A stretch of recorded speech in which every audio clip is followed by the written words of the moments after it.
जय हिंद साथियों, I hope आप सभी लोग बेस्ट होंगे। मेरे प्यारे ब्रिजेशन, जैसा कि इस सफर में हम लोग आरटीएससी 2024 की तैयारी में लगे हुए हैं और जिसका एग्जाम बहुत ही जल्द होने वाला है और इसका सिलेबस भी अंतिम छोर पे है। आज उसी क्रम में हम लोग साइंस के अंदर पढ़ रहे हैं। क्योंकि साइंस हम लोग पढ़ रहे थे, हमारा मैथ और हिंदी कंप्लीट हो चुका है। साइंस में मैंने पढ़ाया था लास्ट क्लास में आवर्त सारणी पीरियोडिक टेबल को, और आज हमें पढ़ना साथियों साइंस के अंदर न्यूटन के गति संबंधी नियम, जिसे बोलते हैं न्यूटन के नियम, न्यूटन के गति के नियम या गति विषयक नियम बोलते हैं। मेरे प्रिय विजेशन, से टॉपिक ऐसा टॉपिक से जो आपके 9th में भी काम आएगा, बोर्ड्स में कभी कभी आपका रेफरेंस काम आता है, 11th का टॉपिक्स में काम आएगा और कंपटीशन में आने वाले भी कई सारे एग्जाम्स होते हैं, उसमें ये टॉपिक्स काम आएगा। आपके जीवन में एक गति का नियम फॉलो बहुत जगह होता है। आज मैं कुछ उदाहरण जरूर बताऊंगा आपको जो कि आपके लाइफ से रिलेटिव है। आप जान पाएंगे कि कहां पर हम लोग क्या कर रहे हैं अपने लाइफ में जहां पर ये नियम फॉलो हो रहे हैं। आखिरकार हम क्या कर रहे हैं जहां पर ये नियम फॉलो हो रहे हैं और क्या हम कर रहे हैं जहां पर नियम फॉलो नहीं हो रहे हैं। ये पढ़ना इसलिए जरूरी है कि आपके लाइफ को और आपकी स्टडी को दोनों को बेटर और बैलेंस करेगा। तो क्यों देर करें, आज और शुरू करते हैं आज इस टॉपिक को। जैसे कि हम सभी को पता है कि हमारा एक ही मोटिव है अपने जीवन को एक नए मुकाम तक ले जाना। तो मेरा आपसे एक ही निवेदन है कि जो भी पढ़ें अच्छे से पढ़ें, सीखें, उसमें अपने लिए खोजने का प्रयास करें और हर चीज आपको उस टॉपिक्स के अंदर मिल जाएगा। और आज का मैं जो टॉपिक्स पढ़ाऊंगा वो आपका बहुत फायदेमंद होगा। तो मेरे प्यारे ब्रिजेशन, सबसे पहले सभी लोग लगाइए गति के, न्यूटन के गति के नियम। और मेरे प्यारे ब्रिजेशन, जो न्यूटन के गति के नियम हैं, मैं आपको बता दूं न्यूटन का पूरा नाम था तो इसाक न्यूटन। याद कर लीजिए, न्यूटन का जो पूरा नाम था वो क्या था, इसाक न्यूटन। कभी कभी एग्जाम में पूछा जाता है कि जो न्यूटन थे उसका पूरा नाम क्या था, इसाक न्यूटन थे। मेरे प्यारे विशेषण, न्यूटन ने गति संबंधित 3 नियम दिए। कितने नियम दिए, याद रख लीजिए, वेरी इंपॉर्टेंट है। कितने दिए, 3 नियम। न्यूटन ने गति संबंधी कितने नियम दिए, 3 नियम दिए, जिसमें पहला नियम, दूसरा नियम और तीसरा नियम। ओके, पहला नियम क्या कहलाता है, दूसरा नियम क्या कहलाता है और तीसरा नियम क्या कहलाता है। मैं आज इसी वीडियो के अंदर, मैं इसी क्लास के अंदर आपको इसे क्लियर करने वाला हूं, एकदम विद एग्जांपल्स जो दूंगा, आप लाइफ में उसे महसूस करिएगा, आपको वो नियम वहां पर फॉलो करते मिलेगा। तो सबसे पहले हम लोग इसी क्रम में आगे बढ़ते हैं और देखते हैं। सबसे पहले आपको मैं आपको बताऊंगा गति क्या, तीसरे नियम में से पहला नियम। सबसे पहले आप लोग हेडिंग डाल लीजिए, पहला, गति का प्रथम नियम। गति का प्रथम नियम, और गति का प्रथम नियम दिया किसने दिया, न्यूटन ने दिया था साथियों। ये है क्या, मैं पहले समझाता हूं फिर लिखाता हूं। आप लोग क्या देखते हैं, मान लेते हैं घर पे आपके साइकिल खड़ी है, तो कब तक खड़ी रहेगी, जब तक आप उसे एक स्थान से दूसरे स्थान पे ले जाए, जब तक आप उसे वहां से हटाए ना, खड़ी रहेगी, क्योंकि वो निर्जीव है। आप भी साथियों सजीव हैं, लेकिन जब तक आप कुछ फोर्स नहीं करेंगे अपने पैरों को, आप आगे नहीं बढ़ेंगे। चलिए छोड़िए, मान लीजिए साइकिल हम ले गए और चलाना शुरू कर दिए, तो वो कब तक नहीं रुकेगी, जब तक हम उसे रोकेंगे नहीं, जब तक ब्रेक नहीं लगाएंगे। मतलब ब्रेक कम लग दी तो पैर हटा के साथियों नीचे पैर लटका लेते हैं, धीरे धीरे उसको रोकने का प्रयास करते हैं। मतलब क्या मोटिव निकला कि अगर कोई वस्तु स्थिर है तो स्थिर रहेगी, मतलब वो विरामावस्था में तो विरामावस्था में ही रहेगी, अगर वो चल रही है तो चलती ही रहेगी, जब तक उस पर कोई बाह्य बल ना लगाया जाए। क्या ये क्लियर हुआ कि नहीं क्लियर हुआ, क्या यह क्लियर हुआ कि नहीं हुआ, बताइए। चलिए मैं इसको लिखना प्रारंभ करता हूं और लिखिएगा, इस नियम के अनुसार, इस नियम के अनुसार, ध्यान समझिएगा, जब कोई वस्तु, मतलब यदि कोई वस्तु लिखिएगा, यदि कोई वस्तु विराम अवस्था में है तो वह वही अवस्था में रहेगी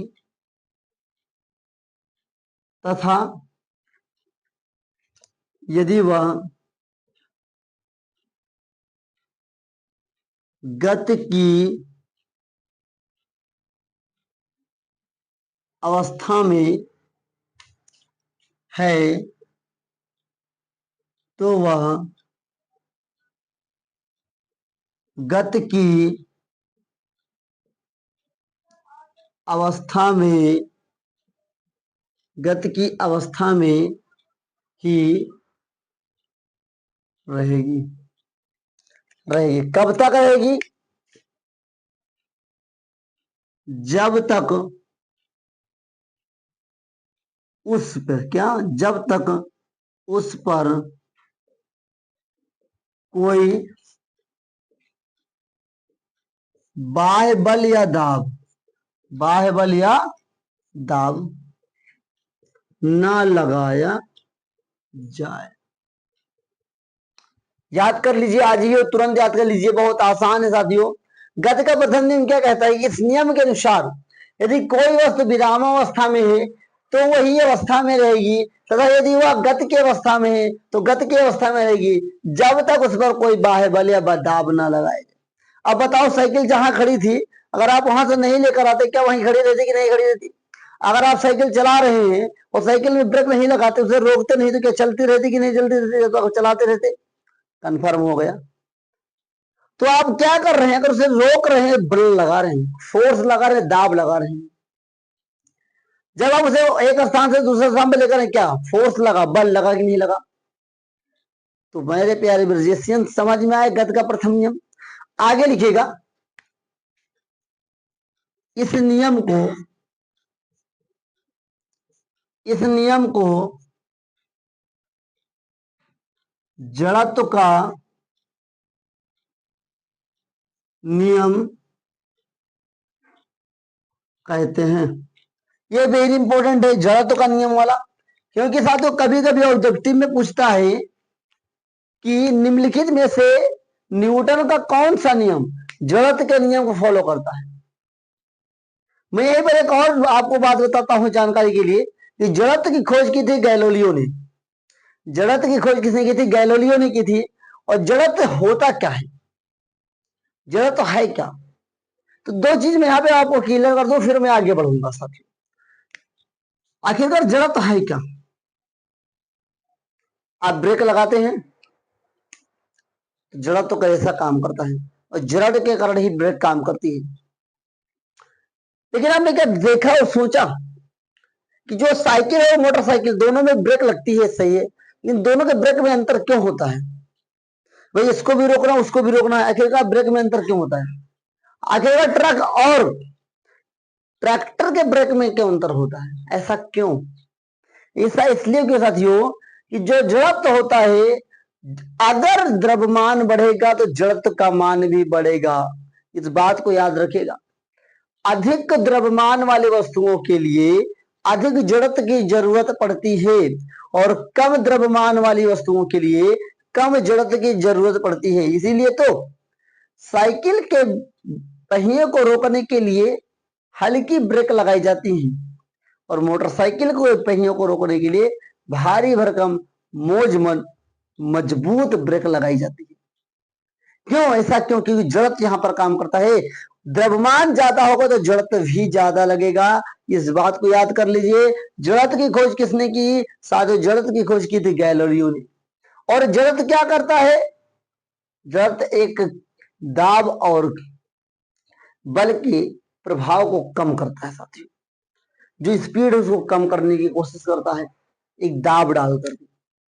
ओके, आखिरकार साथियों जड़त्व किस नियम को लागू करता है? तो जड़त्व गति के प्रथम नियम को फॉलो करता है। गति का प्रथम नियम क्या है?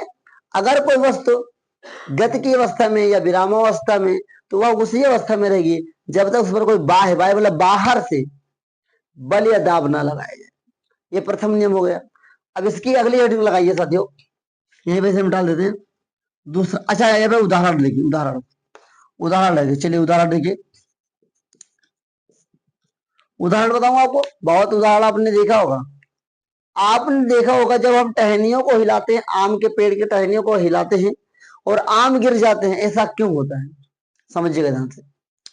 आम क्या था? विरामावस्था में लटका हुआ था और आप गए अचानक से पेड़ की टहनियों को क्या हिला दिए, तो पेड़ की टहनियां तो गति की अवस्था में हो गई, लेकिन आम तो साला आम तो पूरा का पूरा गति अवस्था में नहीं हुआ, वो तो विरामावस्था में था।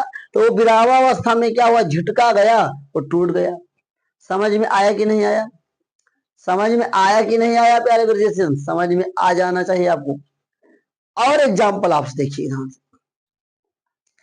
आप एक गिलास लीजिए, गिलास के ऊपर एक पेपर डालिए, गिलास में पानी भर दीजिए, पेपर डालिए, उसके ऊपर ढक दीजिए, उसमें कुछ एक सिक्का डाल दीजिए, कुछ भी डाल दीजिए और कुछ देर शांत हो जाइए। फिर अचानक से पेपर पे हाथ डालिए, पेपर सड़क जाएगा, ऊपर रखी वस्तु पानी के अंदर आ जाएगी। क्यों? ये ऊपर वाली वस्तु तो क्या थी? विरामावस्था में थी, लेकिन जिसपे आपने फोर्स किया, जिसपे आपने बल लगाया, दाब दिया, वो अचानक क्या वो आगे निकल गया और वो विरामावस्था वाली विरामावस्था में रह गई। तो ये चीजें आपको गति का प्रथम नियम देखने को मिल जाएगा आपके लाइफ में। अब देखिए उदाहरण मैंने बता दिया, अगले हेडिंग लगाइए। दूसरा नियम क्या है? गति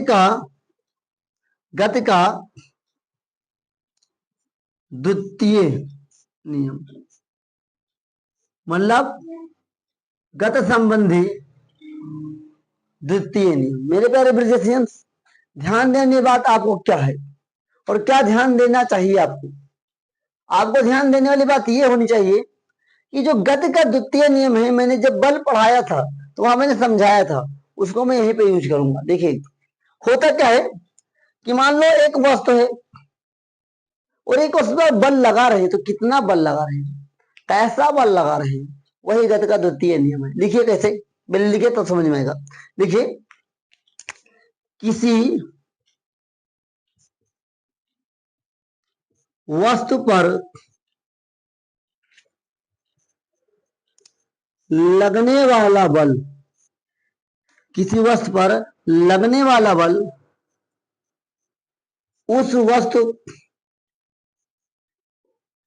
के द्रव्यमान तथा उत्पन्न त्वरण। आखिरकार ये त्वरण कैसे उत्पन्न हो गया, ये सबसे बड़ा सवाल है। ये त्वरण उत्पन्न हुआ तो हुआ कैसे, ये सबसे बड़ा सवाल है। तो जो आपने भाई साहब कोई वस्तु है उसको खिसकाया होगा, तो गति के कारण उसमें उत्पन्न होता है त्वरण। क्या होता है? त्वरण। तो द्रव्यमान था उत्पन्न त्वरण के गुणनफल, क्या गुणनफल के अनुक्रमानुपाती होती है।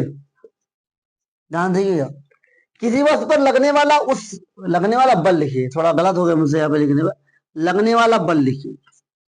किसी वस्तु पर लगने वाला बल उस वस्तु के द्रव्यमान उत्पन्न त्वरण के गुणनफल के अनुक्रमानुपाती होती है। ये त्वरण कहां से आ गया? तो त्वरण क्या हुआ? जो उस वस्तु के गति के कारण उत्पन्न होता है त्वरण। साथियों ध्यान देने वाली बात क्या है, सूत्र कैसा होगा? तो उत्पन्न त्वरण ए होता है और साथियों ये बल है, ये क्या बल है, तो ये एम ए होता है साथियों। तो ये सूत्र तो ऐसा एफ प्रपोर्शनल एम ए, और जब प्रपोर्शनल का चिन्ह हटेगा तो के लगेगा, के एम ए।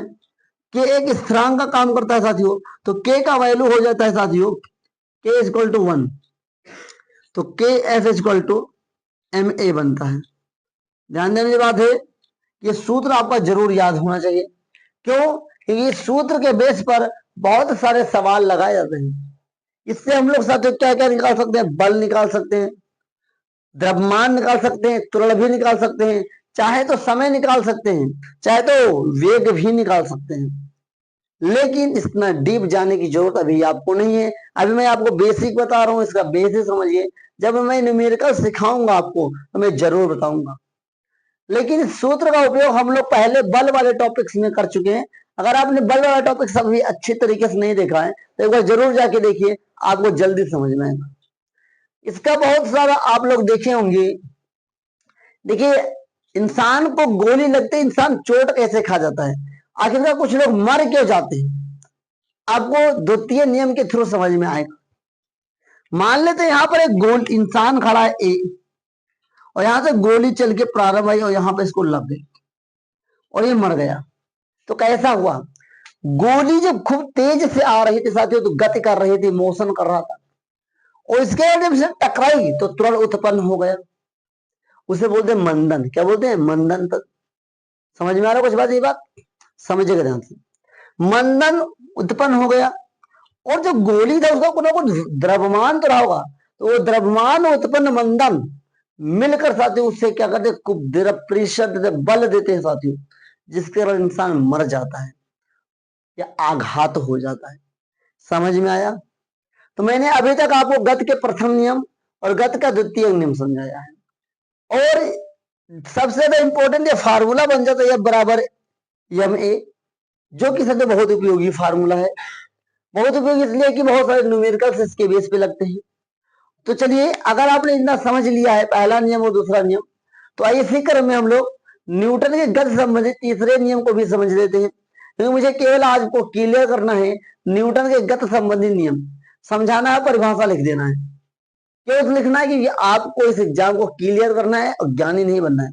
ज्ञानी बनने के लिए बहुत कुछ मैंने आपको बताना पड़ेगा, और ज्ञानी बनने के लिए समय फिर आपको दिया जाएगा।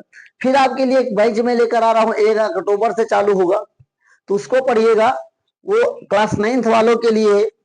और 1 अक्टूबर से ही साथियों बहुत कुछ अनाउंसमेंट आपके लिए है, वो भी आप लोग जरूर धैर्य बनाए रखें। 1 अक्टूबर तक आते आते आप तक पहुंच जाएगा। लेकिन अभी तक हमें सीखना क्या है? बल के गति संबंधी, न्यूटन के गति संबंधी नियम। तो आइए तीसरे नियम को भी देखते हैं साथियों। तो अब देखते हैं हम लोग गति संबंधित तीसरा नियम। हेडिंग डालिए, गति का। गति क्या? न्यूटन के गति का, गति के तृतीय नियम। तृतीय नियम ध्यान दीजिएगा। तृतीय नियम क्या है? आपने देखा होगा साथियों कि हम किसी दीवार पे अगर अपना हाथ लड़ाते हैं, उस सब डालते हैं, पंच करते हैं, तो हमें चोट क्यों लग जाती है? कभी आपने सोचा? आखिर हम गेंद अगर दीवार से टकराते हैं, गेंद को फेंकते हैं, तो वापस क्यों आ जाती है? कभी सोचा आपने? अब सोचिएगा और इसे महसूस कीजिएगा। ये फिजिक्स आप पढ़ रहे हैं, उसे महसूस कीजिए लाइफ में, तभी समझ में आएगा। जो मैंने एग्जाम्पल्स आपको इससे पहले दिए, सब लाइफ में महसूस करिए, समझ में आएगा। देखिए, पहली बात तो हम आपको बता सकते हैं, जो गति का तृतीय नियम है क्या? क्रिया प्रतिक्रिया का नियम है। क्रिया प्रतिक्रिया का, ओके, मतलब जो करोगे वापस आएगा। अब ध्यान से देखिए, इसकी परिभाषा हम लोग करते हैं। देखिए, ध्यान देखिए, जब कोई वस्तु, जब कोई वस्तु किसी अन्य वस्तु पे, अन्य मतलब दूसरी, जब कोई वस्तु किसी अन्य वस्तु पर कोई बल लगाती है, क्या? कोई बल लगाती है, इसको हटा देंगे, तो सामने वाली वस्तु, तो सामने वाली वस्तु उसके विपरीत, उसके विपरीत या समान, उसके सामने वाली वस्तु उसके विपरीत या समान बल उस वस्तु पर भी लगाती है। ध्यान से देखिएगा, बहुत इंपॉर्टेंट है। मान लेते इस मुक्के को हम इस पे मारते हैं तो हमको चोट लगा, क्योंकि अगर जितना बल हमने यहाँ पे लगाया रिवर्स होकर हमारे हमारे पर भी तो बल लगा, इसलिए हमको चोट लगा। हम दीवार पर गेंद फेंकते हैं, गेंद वापस आती है, क्यों? कि जितना बल गेंद ने दीवार के ऊपर लगाया, दीवार ने उतना बल क्या लगाया, उसके ऊपर भी लगाया। कोई चीज आप नीचे फेंकते हैं फिर उछल के हो जाती है, तो जितना बल हमने लगाया समान है उसके विपरीत उतना ही बल वो लगाती है। धरती भी जिसे कहते हैं गेंद उछल जाती है। तो मेरे प्यारे ब्रिजेशियन, जैसा कि आप सभी को मैंने बताया कि जब कोई वस्तु किसी अन्य वस्तु पे, आप अपने मुक्के को किसी पर दीवार पे मारिए, क्या होता है, चोट लगेगा, क्योंकि उतना ही बल या उसके समान बल उस आपके हाथ पे भी लग रहा है। तो इसको हम दर्शाते हैं साथियों F A B equal to minus F A B. ये इसका फार्मूला होता है, ध्यान दीजिएगा। जब दो समान बल कार्य करते हैं विपरीत दिशा में साथियों, तो ये फार्मूला काम करता है, उसे क्रिया प्रतिक्रिया का बल बोलते हैं। उदाहरण के लिए साथियों आपने देखा होगा, उदाहरण के लिए आपको मैं समझा देता हूं दो उदाहरण, ये दोनों बहुत इंपॉर्टेंट है। आपने सुना भी होगा, देखा भी होगा लाइफ में, पिक्चर के थ्रू या वीडियो के थ्रू देखा होगा। आपने देखा होगा कि जब बंदूक को चलाया जाता है, तो जब बंदूक की गोली सामने से निकलती है तो बंदूक थोड़ा पीछे आ जाता है। ऐसा क्यों? कभी आपने सोचा? ऐसा आपने सोचा कभी? ऐसा क्यों मेरे भाई? ऐसा इसलिए साथियों, क्योंकि जितना बल गोली बाहर निकलने में लगाई है, बंदूक ने लगाया गोली को बाहर निकालने में, उतना ही बल उसकी विपरीत दिशा में लग गया, इसलिए पीछे आ जाता बंदूक। आपने देखो जब रॉकेट को उड़ाया जाता है, लॉन्च किया जाता है, तो जितनी स्पीड से ऊपर जाता है उतना ही बल उसके पीछे नीचे फैल जाता है गैस के रूप में। कितना बल नीचे लगता है, कितना प्रेशर लगता है कि गत कभी कभी पूछता है रॉकेट की गति पे न्यूटन का कौन सा नियम काम करता है, तो रॉकेट के गति पे साथियों न्यूटन का तृतीय नियम काम करता है।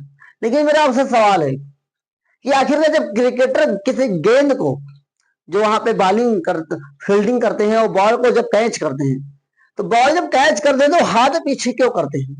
कभी आपने सोचा?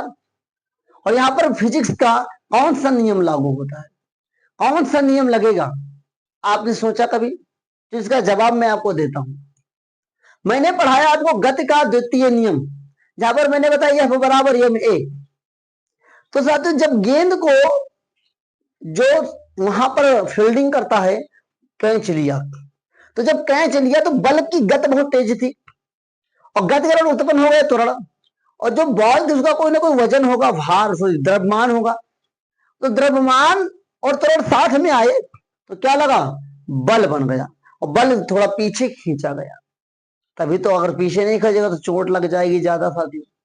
उसको पीछे खींचा चोट ना लगने की, के समझ में आए कि नहीं? लेकिन मैं यहाँ पे आपके सवाल देकर जाता हूँ, कमेंट बॉक्स में जरूर बताइएगा कि आखिरकार साथियों जब हम लोग साइकिल को चलाते हैं और जब कोई मोड़ आता है,